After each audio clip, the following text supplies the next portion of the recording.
Otak adalah pusat komando dari tubuh yang mengontrol kelima indera serta kemampuan untuk berbicara dan bergerak. Sisi kanan otak berguna untuk mengendalikan bagian sisi kiri tubuh, begitu pula sebaliknya. Agar berfungsi, otak membutuhkan pasokan oksigen terus-menerus atau berkesinambungan.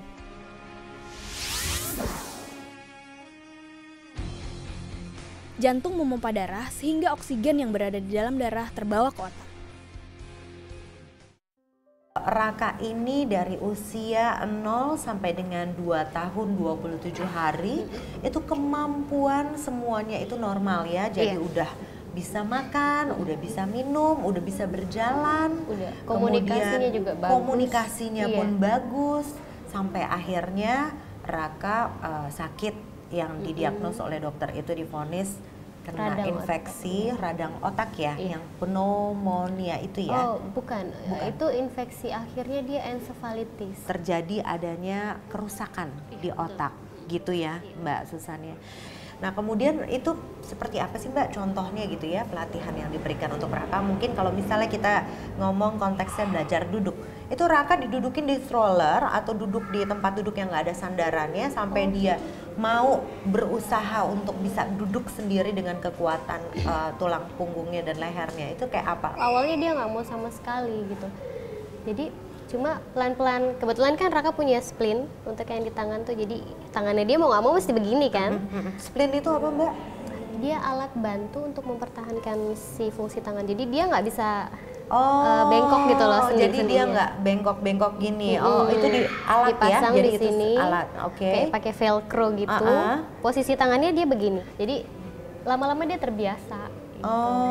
Cuma untuk sekarang yang lebih maksimal sih yang kanan ya. Dia udah mulai tahan yang kanan. Kalau yang kiri sedikit-sedikit karena dia agak masih takut kayaknya di yang sebelah kiri. Oke. Kalau lagi di rumah berduaan sama Raka nih, Mbak Susan, apa sih yang dikangenin dengan masa-masa dari 0 sampai 2 tahun 27 hari itu ya? Itu masa momen yang terindah, mungkin Mbak Susan diberikan kesempatan oleh Tuhan untuk bisa merasakan sebagai Raka yang... Raka tuh anaknya speak up. Maksudnya di umur dia yang 2 tahun, kita jarang nemuin anak-anak kecil yang udah bisa diajak ngobrol. Biasanya saya lagi ngapain di dapur, Mami udah, sekarang nggak ada gitu. Paling dia cuma nangis sekarang bisanya. Semuanya sih pasti saya kangen, apalagi suaranya. Kita suka nyanyi sama-sama dulu kan. Mungkin memang belum kali ya. Nanti juga, saya sih ngarepnya gini aja. Nanti waktu itu datang juga kok gitu. Semuanya pasti kembali. Terus saya sih mikirnya semuanya pasti balik. Toh kakak juga kuat, kakak juga bisa. Sampai dia ke tahap ini juga, dia nggak cuma diem aja, dia juga berusaha. Gitu. Kemudian gimana Mbak Susan menghadapi semuanya ini dengan suami gitu ya?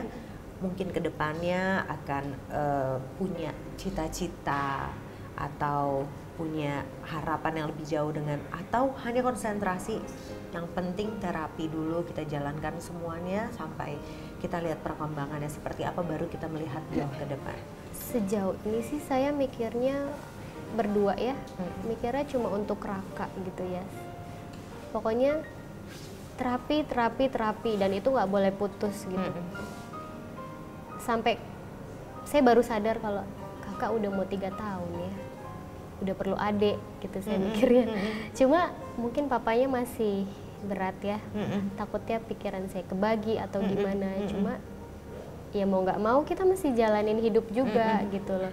Toh dengan harapan yang kita punya, pasti semuanya juga bakalan datang dengan sendirinya dengan ikhtiar yang kita jalanin. Toh selama ini juga nggak putih gitu, lama-lama akan ada warnanya juga. Saya mikirnya gitu. Jadi ya harapan itu sih pasti bakalan ada gitu. Oke, jadi tidak menutup kemungkinan akan memberikan adik untuk Raka. Iya, karena dia juga udah mulai aware sama sekelilingnya gitu. Udah mulai menyukai anak kecil atau anak-anak sepantarannya. Iya, dia udah mulai kalau ada temennya di rumah mau tidur siang dia dengar suara anak kecil, dia mulai tertarik, memberikan respon. Itu kayak, mungkin tanda. Iya, yang ada dia nggak mau tidur siang. Oh, Jadi tuh turun dari kasur, duduk, dia dengerin itu suara, kayaknya dia mau main kali ya. Oke. Udah mulai aware lah.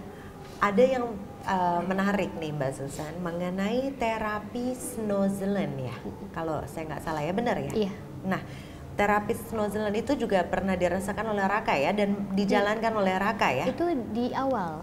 Oh, itu justru di awal. Iya.